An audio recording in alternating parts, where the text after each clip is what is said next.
राधे राधे महाराज जी।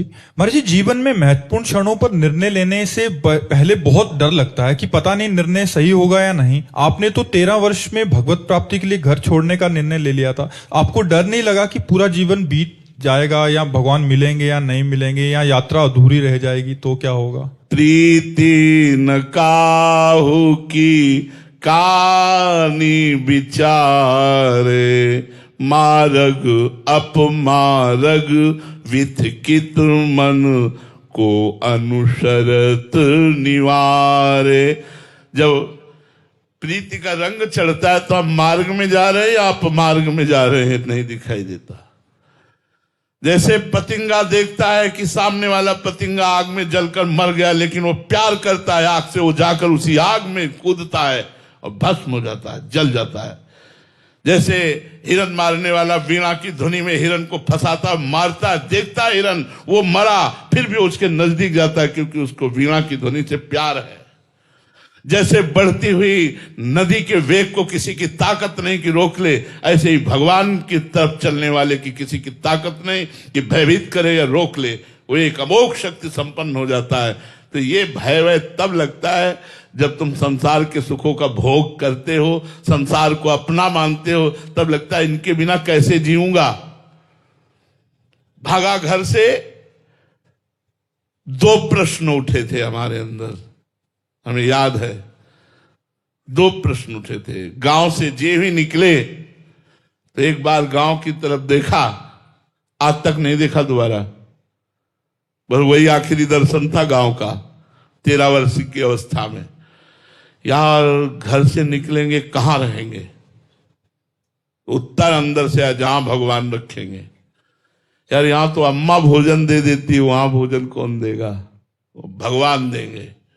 चल पड़े कदम, और पूरा जीवन हो गया कदम बढ़ते, भगवान लड़खड़ाते संभालते वो अपनी मंजिल में चला रहे हैं। भय तो कभी लगा ही नहीं, कभी कहीं भय नहीं लगा, किसी से भय नहीं लगा। निर्भयता हमारे अंदर रही क्योंकि भगवान हमारे साथ रहे बचपन से, और हमने किसी को दोस्त नहीं बनाया। गुरुदेव भगवान के सिवा किसी का अनुसरण नहीं किया, किसी का अनुकरण नहीं किया, केवल गुरुदेव भगवान ने जो बोला उसी के अनुसार चलने की चेष्टा की। दूसरे संत महात्माओं के प्रवचन सुन लेना हो दूर से, सभा में बैठ के नहीं, लेकिन चलना अपनी ही चाल, जो हमारे गुरुदेव ने हमको सिखाया है, हम उसी चाल से पूरे जीवन में चलने की चेष्टा की है। भगवान की कृपा से अब तो 56-57 वर्ष की आयु होने वाली है। अब तो फिल्म का द एंड होने वाला है। किडनी फेल है, रोज डायलिसिस हो रहा है, किसी भी समय राधे श्याम हो सकता है भगवान की कृपा से। अब क्या भय, अब तो बात बन गई, अब क्या भय। बात जब बनी नहीं थी तब भय नहीं था, अब तो भय का कोई प्रश्न ही नहीं उठता है। तो ये जो सवाल उठते हैं ये सांसारिक धरा से उठते हैं, परमार्थिक 12 बजे तक हमें उत्तर मिल गया था।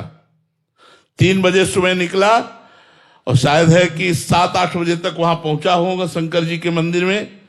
नागेश्वर महादेव नाम है उनका, जंगल में है एकांत में, वहीं जाकर बैठ गया। 12 बजे तक बैठा, मन में आया कि भूख लगी। अब हमें भिक्षा का ज्ञान ही नहीं था कि भिक्षा मांगना चाहिए, विद्यार्थी जीवन जिए थे अभी तक, तो चुपचाप बैठे थे कि अब कैसे हुई। और डर था कि कहीं मन भयभीत ना कर दे और घर वापस न पहुंचा दे, क्योंकि मन है। इतने में एक आदमी आया और बोला यहाँ सूरदास बाबा रहते थे, आप जानते हो? तो हम कहा नहीं, हम तो अभी थोड़ी देर पहले आए हुए हैं। तो उनका मैं उनके लिए दही लाया था, वो है नहीं, अब घर वापस लेने जाऊंगा, तुम पी लो। 1 लीटर का डिब्बा चीनी मिला हुआ पहली भिक्षा में दही की मिली, और वो लाल लाल दही जो गांव में दूध गड़वा में पकाया जाता है, पूरा दही पिलाया। और जे ही गए तो ही भगवान शंकर से लिपट कर रोए कि मुझे विश्वास हो गया कि आप हमारा भरण पोषण करेंगे और जीवन भर निर्वाह करेंगे। विश्वास से आज तक निर्वाह होता चला आ रहा है, वही निर्वाह कर रहे हैं।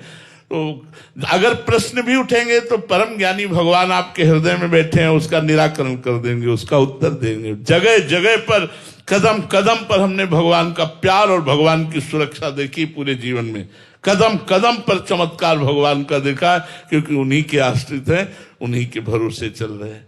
जैसे जंगहा लोहा किसी काम का नहीं होता, लेकिन पारस मणि छू जाए तो उसे सोना बना देती है, ऐसे जीव यदि भगवान से जुड़ जाए तो उसका परम मंगल हो जाता है, वो महान से महान बन जाता है। उसके अंदर की कोई कामना ऐसी नहीं रहती जो बकाया रह जाए, सब कुछ पूर्ण हो जाता है। विश्वास मानो, केवल भगवान की शरणागति, वही हम बताना चाहते हैं। यदि आप शराब पीना छोड़ दो, मांस खाना छोड़ दो और काउंटर से 20,000, 30,000, 40,000 नाम जपना शुरू करो, फिर आप देखो आपके जीवन का समस्त दुख, अशांति, चिंता, शोक, भय ये नष्ट होकर एक आनंद के मोड़ पर पहुंच जाएगी, जहां आनंद ही आनंद, दुख का लेस नहीं है। नहीं, आप जैसे हम बैठे बात कर रहे हैं ना, हमारा पूरा शरीर दर्द कर रहा है क्योंकि किडनी फेल है, लेकिन हमें कोई कष्ट नहीं। हमें कभी आभास नहीं होता कि मैं उदास हो जाऊं, मैं ऐसे स्थिति में हो जाऊं कि मैं कष्ट में हूं।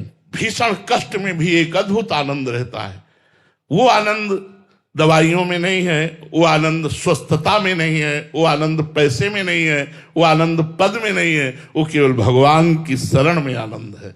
इसीलिए हम सबसे प्रार्थना करते हैं, दुनिया के इस झूठे जंजाल में एक सत्य वस्तु लेते चलो, भगवान का नाम, जो तुम्हारा परम मंगल करेगा, परम हित करेगा।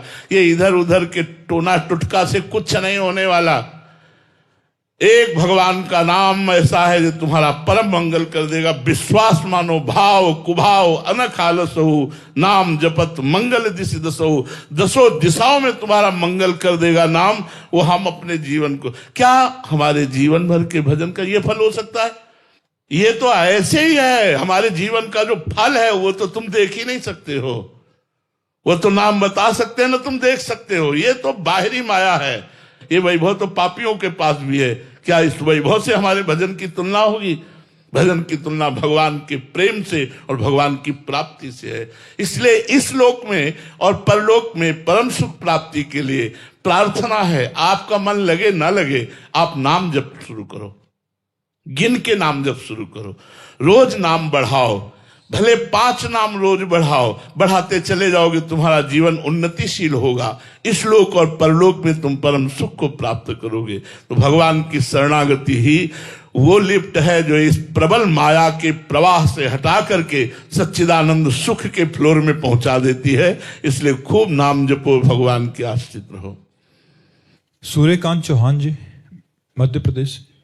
राधे राधे महाराज जी। महाराज जी, मेरा प्रश्न है कि भगवत साक्षात्कार होने से पहले विविध प्रकार की दैवी संपदा, प्रलोभन आते हैं। महाराज जी, आपके सत्संग में सुना, अप्सराएं, रिद्धि सिद्धि, ब्रह्मा जी का पद। यार भाई देखो, सुनो, अप्सराएं तो तब आ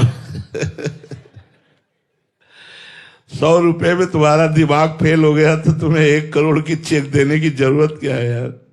हमारी बात समझ रहे हो? मृत्यु लोक की ही आकर्षण वृत्ति से तुम फेल हो चुके हो, तो अप्सरा कहां से आएगी? सुनते हो क्या किसी महात्मा के पास अप्सरा आ रही है?